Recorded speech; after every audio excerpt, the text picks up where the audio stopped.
Now this is crazy.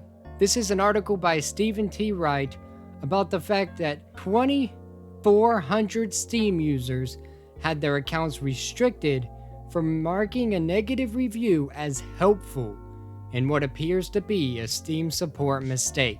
He says, while you probably wouldn't expect to have your account restricted for upvoting a review, gosh, I hope I wouldn't. That's exactly what happened to 2,400 Steam users earlier this year. The fact that I never heard about this just blows my mind. I wonder when it actually happened. As first recounted on Slashdot, user Freedoms117 published a review for the free-to-play multiplayer game Warlander that showed how to remove the game's Sentry anti-cheat. The reviewer opened that the software is suspicious and accused it of running when the game was closed.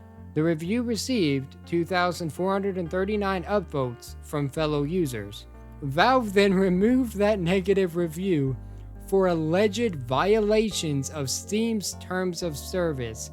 It also restricted the accounts of everyone who upvoted it, preventing them from voting on reviews for 30 days. Freedoms117 posted a response that I found right here. Hey, so got clarification on why it happened. Here's the response. This must be the response from Steam themselves. Thanks for writing in here, and first off, apologies for the delay in the overall experience. I've removed the vote ban on all the affected accounts, and the lock on your account was removed, as which was apparently mentioned previously. Our moderators watch for content that describes how to cheat or describes how to tamper with anti-cheat systems. Those are against our rules, and it looks like what our moderation team incorrectly identified with this case, leading to the banned review. I agree with your evaluation that this review does not fit that criteria. Furthermore, the mod identified this review as potentially dangerous to other players due to some of the steps requiring registry edits. This led to the additional lock placed on your account and voter accounts. I can see that your review does not contain phishing links, attempts to scam or deceive players, or anything else that warrants a lock. It makes more sense to have that complex and detailed troubleshooting within a Steam guide, along with at least some disclosure about the steps are at your own risk. The guide could then be linked directly from the review. We will also follow up with the developer about the behavior described in the review. If you have any other questions, yada yada yada.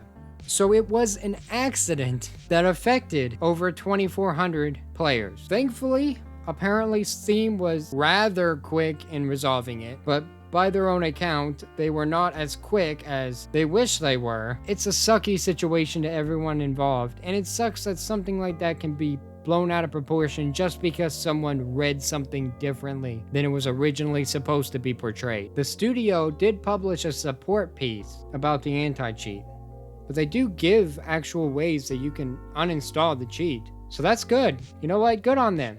You could have just, I don't know, found a better cheat system, but whatever you want to do, I guess. This right here is a prime example of what happens when people read things out of context.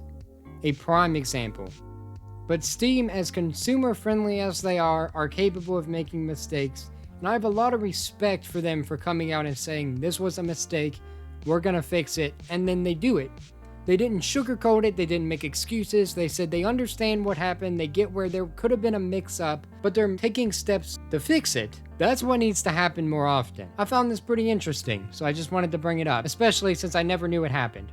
And I think that's the most interesting part about it, is that 2,000 Steam accounts were restricted, and it didn't make headlines. I get that it's only 2,000, but that's 2,000 very vocal gamers that's not able to game for 30 days, or not able to reply for 30 days. I think they could still game. I'm pretty sure they could still game. I misspoke. But yeah, right there it says, though they could still play games.